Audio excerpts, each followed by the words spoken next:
नमस्कार मित्रों, जय सिया राम, जय हनुमान। मित्रों, प्रतिदिन की भांति मैं आज भी अपना सुविचार लेकर के प्रस्तुत हूं।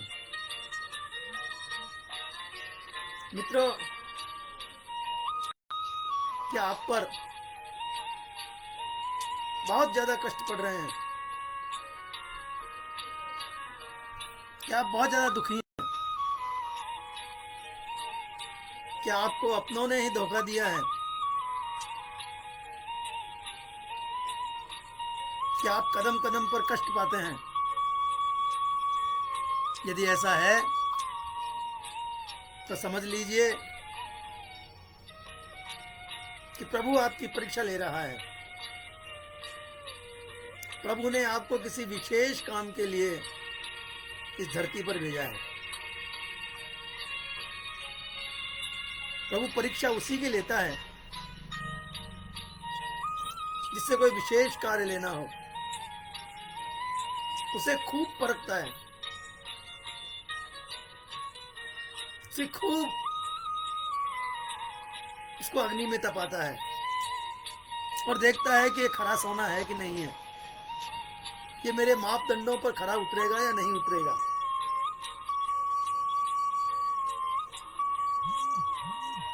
प्रभु इसे खूब कसौटी पर घिसते हैं। कईयों को तो प्रभु जन्म से ही, पैदा होते ही दुख के साथ बांध देते हैं। उस पर अनेकों दुख पड़ते हैं, यहाँ तक कि उसके प्राण भी कई बार संकट में आ जाते हैं। लेकिन प्रभु उसके साथ हैं। प्रभु उसके संकटों से उसे बचा लेते हैं, उसके प्राण बचा लेते हैं। आप देखिए, भगवान कृष्ण का जन्म कहाँ हुआ? कैद खाने में। वहां से चले वासुदेव जी, उसे टोकरी में लेके, सूप में लेकर के गोकुल को चले तो रास्ते में भयंकर बरखा आई। यमुना नदी उफान पर आ गई। जब गोकुल में छोड़ करके आ गए तो गोकुल में भी अनेकों राक्षसों ने उनके प्राण लेने का प्रयास किया। पूतना, बकासुर, वकासुर, पता नहीं कौन कौन से दानव आए, राक्षस आए। किसी ने उन्हें लेकर के आकाश में उड़ान भरी तो किसी ने उनको मुंह में दबोच लिया। किसी ने उन्हें किस तरह से दुख दिया, किसी ने उन्हें किस तरह से दुख दिया। कोई सर्प बन करके आ गया, कोई कैसे आया उनके प्राण लेने के लिए। लेकिन प्रभु ने उन्हें हमेशा बचा लिया, ईश्वर ने उन्हें हमेशा बचा लिया। या ऐसे कहिए कि वो स्वयं ही ईश्वर थे, उनमें ईश्वर का अंश था, इसलिए वो बच गए। और आज इस युग में भी जिसमें कष्ट पड़ रहे हैं, जिसको धोखा मिल रहा है, जिसको अपने ही दगा दे रहे हैं, अपने ही धोखा दे रहे हैं, समझ लीजिए उसमें भी प्रभु का थोड़ा बहुत अंश है। प्रभु ने अपना अंश देकर के उसे यहां भेजा है।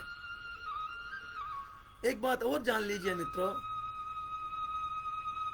कि प्रभु जितने कष्ट दे रहा है, इतना ही उसे उन कष्टों को सहने की शक्ति भी दे रहा है, उन धोखों को सहने की शक्ति भी दे रहा है।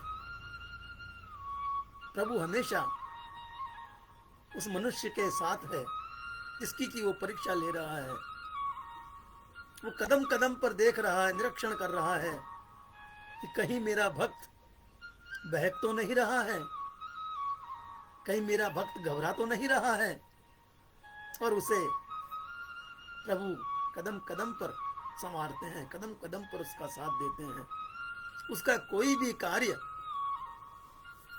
नहीं बिगड़ने देते, उसके हर कार्य को अच्छे से भी अच्छा करते हैं। ये प्रभु की माया है, प्रभु उसके साथ हैं जो उनकी भक्ति करता है, जो उनको हमेशा हृदय में रखता है, जो उनके भरोसे ही अपनी गाड़ी चलाता है, प्रातः से लेकर के सायंकाल तक जो प्रभु के भरोसे ही चलता है, प्रभु हमेशा उसके साथ रहते हैं। मित्रों, जितने भी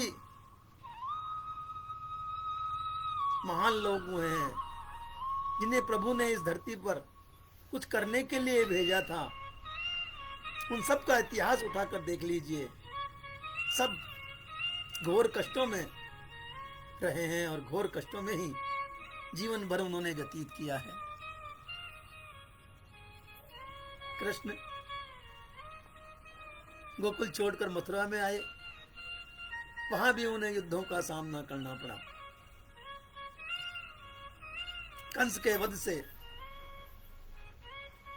उसके ससुर जरासंध, उन्होंने कृष्ण पर 17 बार चढ़ाई करी। अंत में कृष्ण जी को द्वारिका जाना पड़ा, द्वारिका में जाकर के बसना पड़ा।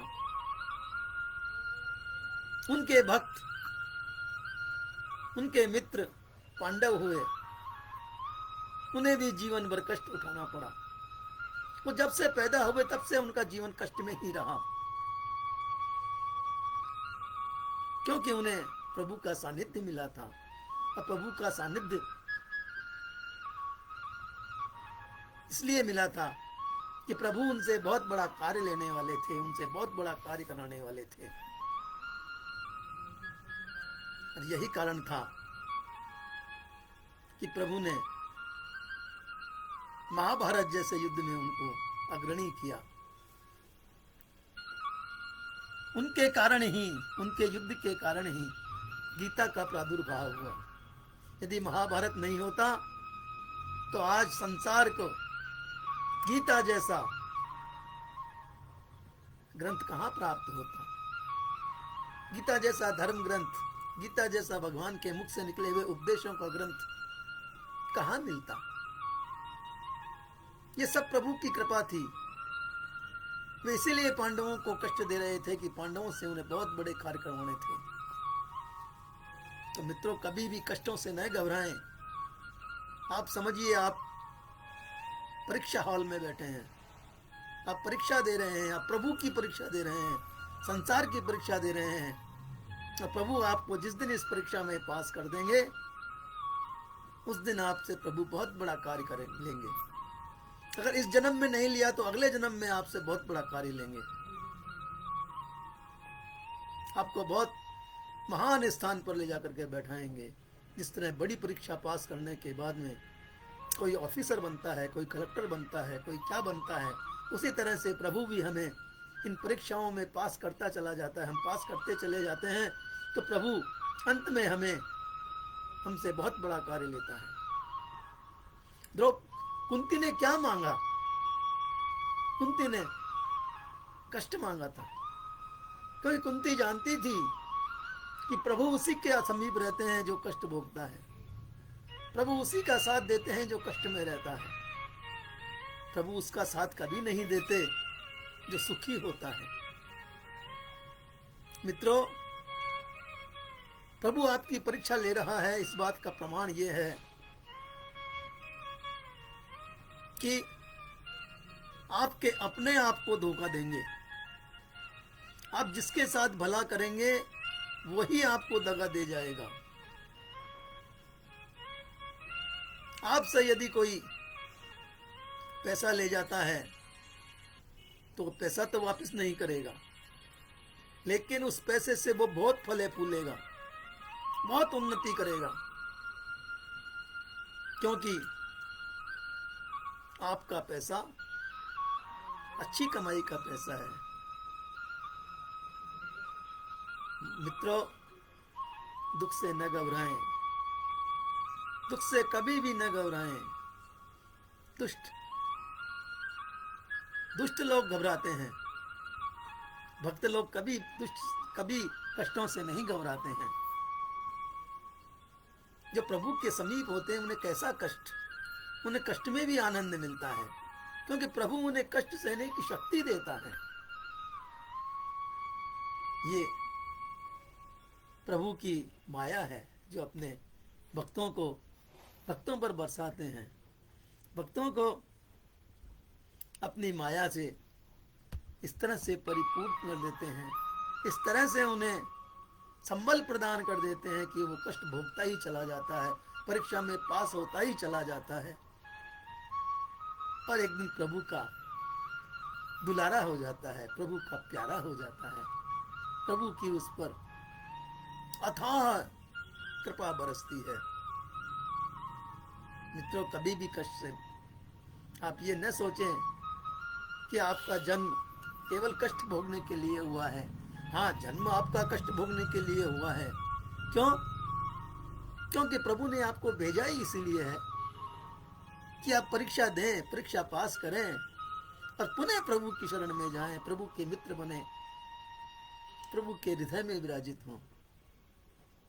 मित्रों, आज बस इतना ही। मैं पुनः कहूंगा कि कष्ट उसी को मिलते हैं जिसके प्रभु नजदीक होते हैं। कष्ट उन्हीं को प्रभु देते हैं जिनसे उन्हें कुछ विशेष कार्य करना होता है। आप ये न समझें कि वो विशेष कार्य इसी जन्म में करवाएंगे, वो विशेष कार्य अगले जन्मों में भी करा सकते हैं और अगले जन्मों में भी करा सकते हैं।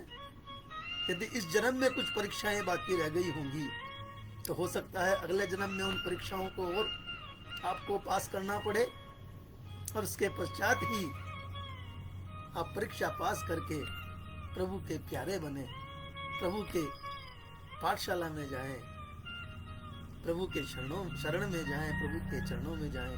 आज बस इतना ही। कल फिर इसी समय इसी पटल पर एक नए विचार के साथ प्रस्तुत होऊंगा। तब तक के लिए नमस्कार। जय सिया राम, जय हनुमान।